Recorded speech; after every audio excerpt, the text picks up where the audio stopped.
Better late than never. At nahuli na nga tayo sa trending ng tanghulo. Pero okay lang yan, habol tayo. At gusto kong i-shout out, hindi ko kayo maisa-isa. So buuin ko na lang to para to sa inyo, yung mga nag-request na gagawa daw ako ng tanghulo. Yung fruits na ginamit ko dyan, strawberry, grapes, tapos meron akong cherry, at meron akong isang kiwi. Gusto ko lang naman itry yung kiwi. Pero sa mga oras na yan, alam ko talaga na parang tagilid talaga yung kiwi. At dahil sa first time kong gagawin to, kunti lang yung fruits na nakikita nyo naman. Kasi nga, pag nag-failed tong gagawin nating tanghulo, sayang yung fruits. Kaya kuntian lang muna natin. Nag-mute tayo dahil merong nakasingit na music sa aking pag-save, kaya maka-copyright tayo. So sa fruits naman na gagamitin natin sa tanghulo, kailangan hugasan syempre at kailangan tuyong-tuyo yan. Hindi yan mag-work pagka merong basa-basa. Kaya yung kiwi dyan, hindi talaga yan siya maganda. Failed talaga yan at saka medyo alanganin din yung cherries. Ang pinaka the best talaga dyan is yung grapes at yung strawberry. At sa mga oras nga niyan, alam ko talagang tagilid yung kiwi. Pero gusto ko namang ipaglaban, malay mo. Gusto ko pa sanang dagdagan niya ng orange. Kaso lang, naisip ko pag mag-fail to, sayang naman yung mga prutas, matapon lang. Marami akong oras kaninang umaga kaya nagawa ko yan, siningit ko yan bago kami nagsundo ng mga estudyante.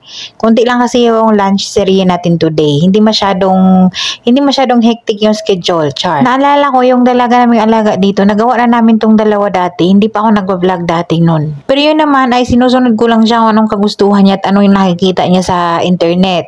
At ang lagay niya ay yun nga yung syrup tapos ilagay sa freezer. At gumawa lang ako dyan ng 4 na stick ng fruits. Nanood muna ako ng tutorial bago ko to ginawa para hindi masaya. At syempre yung pinanood ko yung favorite nating vlogger na si Miss Cynthia. Tapos, bago natin isalang yung ating asukal, syempre naganda na daw tayo ng tubig na malamig. Dapat malamig na malamig at marami dapat na yelo. At syempre, titingnan natin yung tubig kung malulubog na ba talaga lahat ng fruits. Dahil kailangan talaga nakalubog yung fruits dyan. So, let's start, no? Gumamit ako ng half cup ng water at 1 cup ng asukal. At sa mga na-failed dyan sa paggawa ng tanghulo, huwag kayong masyadong excited. Guys, pag ganyan na siya, nagka-crystallize na yung gilid, pwede na yan.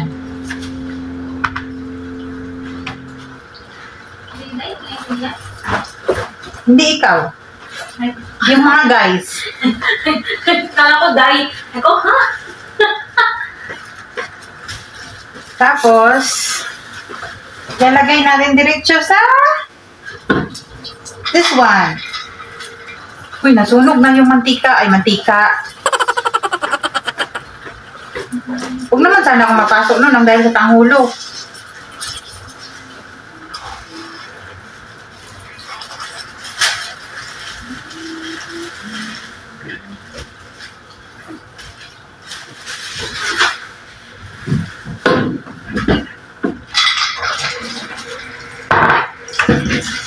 Gagabuang ng Korea. Ay, yung tawag.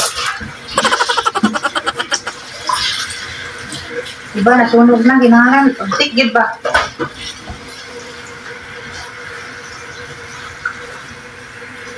Ayun, saan kasunog yung tawag? Nakakanahuman.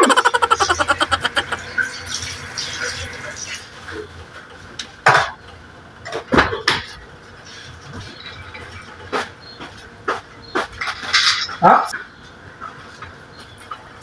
Sayang ang asukal, daghan pa. Ay ko.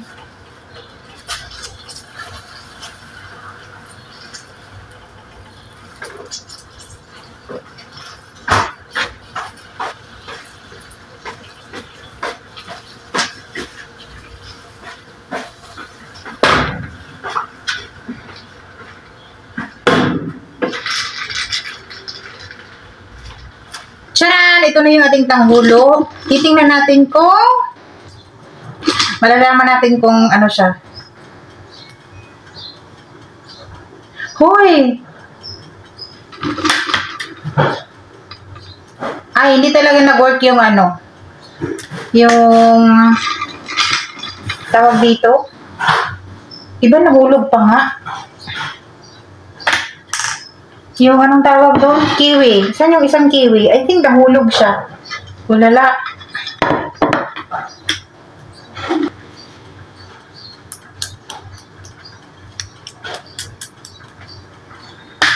So, i-try natin to.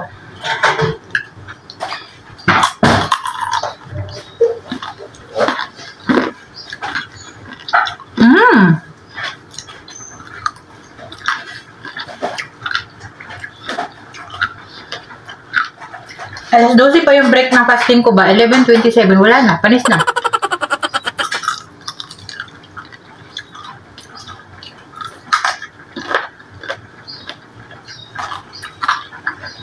Harap?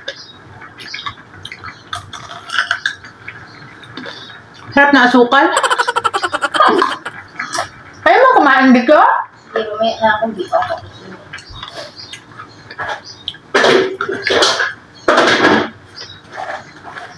Ayos na ba?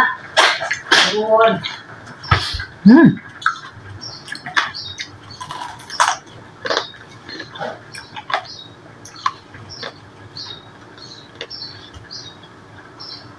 Pag feel daw, didikit sa mga ngipin mo, hindi naman siya dumidikit.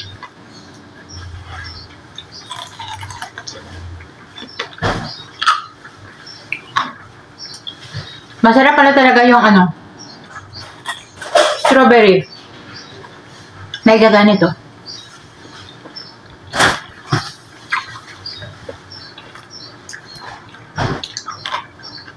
Ay, grapes.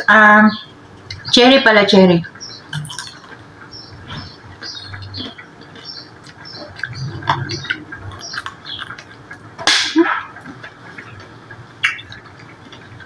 Hindi masyadong yung grapes, cherry. Unlike dito at saka dito.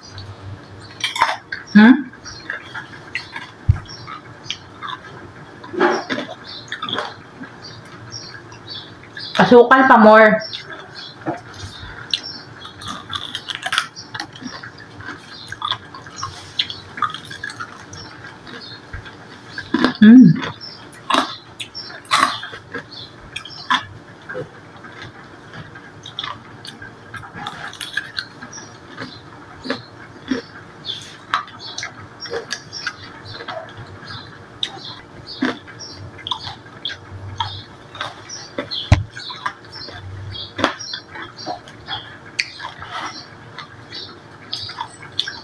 Sarap.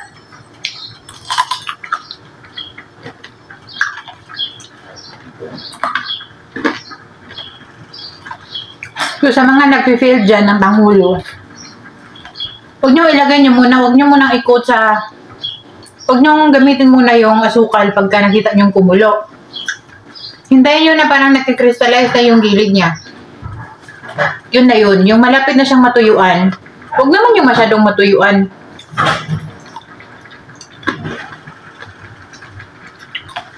Kaso kailangan talaga ito pabilisan ng galaw. Para hindi siya hindi siya masunog.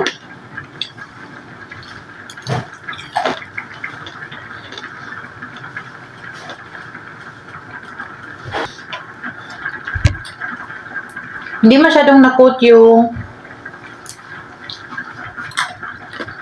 kiwi, guys. Hindi talaga siya nag-work. Yung mga mabasa-basa na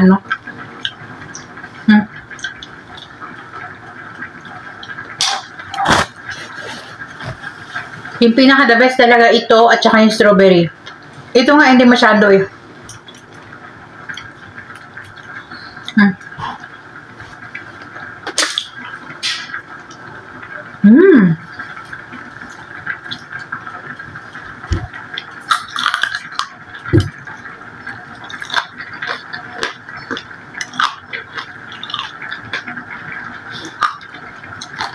Gulay na siya, golden brown na siya, malapit na siyang masunog yung asukal.